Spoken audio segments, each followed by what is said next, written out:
Today, we are once again talking about how to remove really difficult accounts like Capital One or anything where there's a bank involved. It doesn't matter if it is a mortgage, if it's a repossession.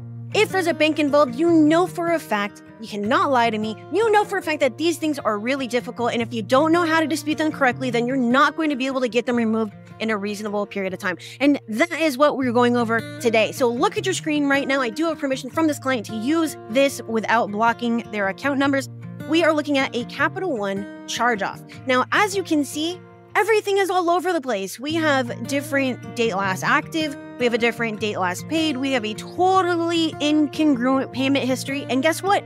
This is what factual-based disputing is. We are using the information that they, the credit bureaus, the creditors, the collectors are reporting themselves. And that is what we're using to support our argument, just as an attorney would in court to get our deletions, right? Let's start with the very first thing that you would use to remove this account. And I did remove this account. Take a look at the date last active. That's right down here. We have 10/20/2019, 3/1/21, and 6/1/20. Those are 3 different dates, and that's 3 different years.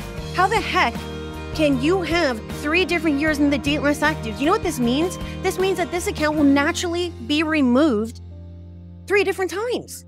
You get what I'm saying? Because the date last active is the date that determines when your account will naturally fall off the credit report. So if we have 3 different dates, then this is going to come off on 3 different years. Okay, so that is going to be your biggest impact. That is your smoking gun right here, my friend, right here, okay?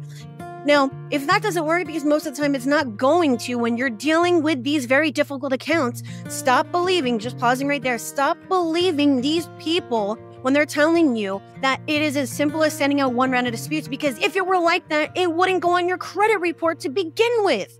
They do this because they know they're making a consequence and letting other people know what type of borrower you are. All right, so now we have date last paid. All right, so 2 of these dates are the same. 2/11/21. We have one that is 6/1/20. Is that a big gun?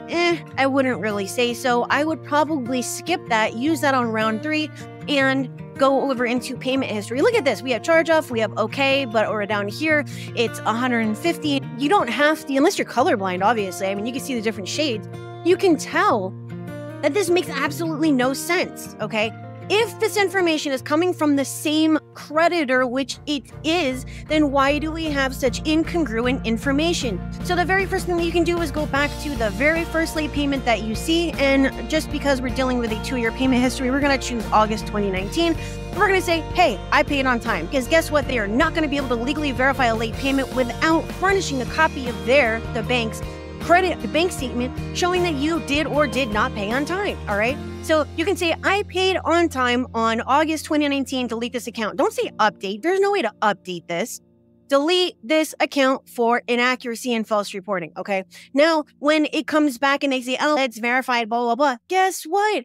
Look at the comment section right here. It's supposed to say disputed by consumer. The notice of dispute is required to be there within 30 days of receipt of your first dispute. If it's not, then guess what? Boop, violation, okay? Pursuant to Section 623, they are required to put this notice of dispute. If they don't, then that is it, my friend. If that doesn't work, now you can go over here and you can say that they have activity and reporting is activity after this account was closed. I'm assuming that this account was charged off, let's just say March 21, right? So there shouldn't be anything after this. It shouldn't say okay, it shouldn't say charged off. There should be nothing after, okay? So if that doesn't work, now you can start looking for violations. Why are they still reporting it when you already pointed out that there is a violation? You can choose any other date here and ask for a deletion for inability to verify. You have a whole horde of things that you can work with. Now, if they say it's verified, but they don't change this date last reported, where it says 7/15/21, 7/15/21, and 7/1/21, then it means that they verified it without investigation, because otherwise this date would have been updated to the date that they quote unquote verified the account. Okay, so you have so many things that you can go after. Don't bother saying, I don't owe $589. Don't even bother with that. Don't go after the date open. I don't care that we have different dates here. This is not going to remove that account. Don't go after them saying, hey, you didn't, I don't have a contract with you. You don't have my signature. That is not going to remove that account. I am showing you right now what needs to be used in your argument to get the account removed. If you use anything other than that, then you are running into the possibility or the probability that you're not going to be able to remove your account in any decent period of time, okay? You have so much to work with, and this goes for any type of account. Now, just as a side note here, you would not use this method to remove portfolio recovery. I have a video specifically on that, and I will post it down in the description where you can find all the other links to everything else that I have, okay?